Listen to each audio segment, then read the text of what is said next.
Pernah nggak sih kalian dapat rapor atau hasil ujian, terus cuma ngeliatin satu angka atau huruf di kertas itu dan mikir, sebenarnya ini artinya apa ya? Nah, itu dia pertanyaan kuncinya. Apa iya satu nilai aja bisa ngerangkung semua usaha kita, begadang kita, dan semua yang udah kita pelajari? Rasanya kok enggak ya?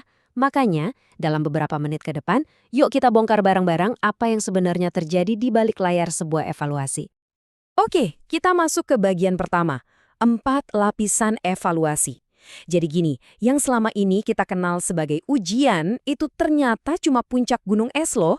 Di bawahnya ada sebuah proses yang berlapis-lapis dan jauh lebih dalam. Coba dilihat, ini tuh kayak tangga, semuanya saling nyambung. Paling dasar itu ada tes. Anggap aja ini alatnya ya, soal-soalnya itu.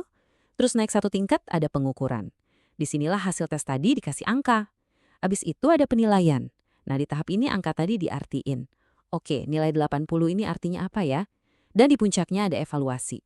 Ini gambaran besarnya, di mana semua info digabungin buat mutusin, tujuan belajarnya udah tercapai atau belum ya? Sekarang, bagian kedua. Bayangin aja, evaluasi yang bagus itu kayak bangunan yang kokoh. Nggak bisa asal jadi. Dia butuh fondasi prinsip yang kuat, yang mastiin prosesnya itu adil, transparan, dan bisa dipercaya sama semua orang. Fondasi pertama, objektif. Simpelnya gini, nilai kamu itu harus murni cerminan dari apa yang kamu tahu, bukan karena faktor suka nggak suka dari guru. Jadi semuanya harus berdasarkan standar yang jelas dan sama buat semua. Yang kedua, adil. Ini penting banget. Maksudnya, soal ujiannya itu nggak boleh secara nggak sengaja malah nyusahin kelompok siswa tertentu. Istilahnya, lapangan bermainnya harus rata buat semua orang. Ketiga, transparan. Nah, ini enak banget buat kita sebagai siswa. Artinya, dari awal kita udah dikasih tahu, oke, yang dinilai itu A, B, C, dan cara nilainya begini. Jadi kita bisa fokus ke targetnya, nggak perlu lagi main tebak-tebakan. Dan yang keempat, akuntabel. Ini semua soal kepercayaan. Maksudnya, seluruh prosesnya dari bikin soal sampai keluar nilai akhir, itu harus bisa dijelasin dan dipertanggungjawabkan. Jadi semua pihak, dari siswa sampai orang tua, bisa percaya sama hasilnya. Oke, prinsipnya udah jelas. Tapi, gimana caranya kita tahu kalau sebuah tes itu beneran bagus dan berkualitas? Nah, jawabannya ada di 2 pilar super penting ini, validitas dan reliabilitas. Biar gampang ngebedainnya, bayangin timbangan deh. Validitas itu nanya, ini timbangan beneran ngukur berat kan, bukan ngukur tinggi badan? Artinya, tes matematika ya harus ngukur kemampuan matematika, jangan malah ngukur kecepatan baca soalnya. Di sisi lain, reliabilitas itu nanya, kalau aku nimbang sekarang, terus nimbang lagi 5 menit lagi, angkanya sama nggak? Hasilnya harus konsisten. Tes yang bagus itu wajib punya dua-duanya. Lanjut ke bagian 3. Dengan semua prinsip dan pilar kualitas tadi, alat apa aja sih yang dipakai? Jawabannya lebih dari sekedar pilihan ganda loh. Para pendidik itu punya satu set perkakas lengkap buat ngelihat siswa secara utuh. Penilaian yang komplit itu ngelihat 3 area utama. Gampangnya gini, kognitif itu soal kepala, apa yang kamu tahu dan bisa kamu analisis. Afektif itu soal hati, sikap dan nilai-nilai kamu, contohnya kayak kerjasama.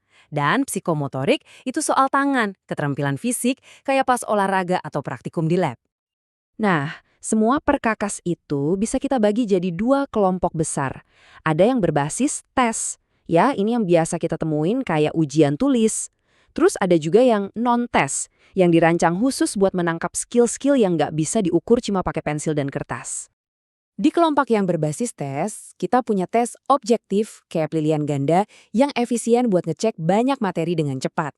Dan ada tes esai, nah ini kesempatannya kita buat unjuk gigi, nunjukin cara berpikir kita dan gimana kita ngebangun sebuah argumen. Nah, di sisi non-tes inilah evaluasi jadi kaya banget. Ada penilaian kinerja, contohnya pas presentasi atau praktek di lab. Ada portofolio yang isinya kumpulan karya kita. Ada proyek, juga observasi. Intinya, ini semua soal pembuktian di dunia nyata. Jadi bukan lagi cuma soal apa yang kamu tahu, tapi apa yang bisa kamu lakukan dengan pengetahuan itu. Oke, kita masuk bagian terakhir. Setelah semua alat itu dipakai dan data terkumpul, terus diapain? Nah, ini bagian terpentingnya, karena tujuan akhirnya itu bukan buat ngasih label, tapi untuk mendorong pertumbuhan. Kalimat ini ngerangkum semuanya dengan sempurna. Evaluasi itu bukan akhir dari cerita, tapi justru awal dari perbaikan. Ini adalah proses yang membangun, bukan menghukum, untuk mencari tahu apa yang sudah berhasil dan apa yang perlu ditingkatkan. Data ini punya banyak banget tujuan positif. Seperti yang bisa kita lihat, sebagian besar itu dipakai buat mendukung siswa, buat nentuin siapa yang butuh bantuan tambahan, atau justru tantangan baru. Sebagian lagi buat refleksi guru, biar cara ngajarnya makin oke. Dan sisanya buat pelaporan ke orang tua dan sekolah. Semua ini, kalau digabung, bakal menciptakan siklus umpan balik yang positif. Mulai dari mengumpulkan data, lalu data itu dianalisis buat mengidentifikasi kebutuhan siswa. Berdasarkan itu, dukungan yang tepat bisa diberikan. Dan akhirnya, guru pun bisa memperbaiki pengajaran mereka. Siklus ini muter terus, jadi kayak mesin perbaikan yang nggak pernah berhenti. Jadi, setelah kita bedah semua ini, gimana cara kalian akan memandang nilai kalian berikutnya? Ingat, itu bukan sekedar angka. Itu adalah satu titik di sebuah peta perjalanan belajar. Sebuah proses yang dirancang bukan cuma untuk menilai, tapi untuk membantu kita semua buat terus bertumbuh.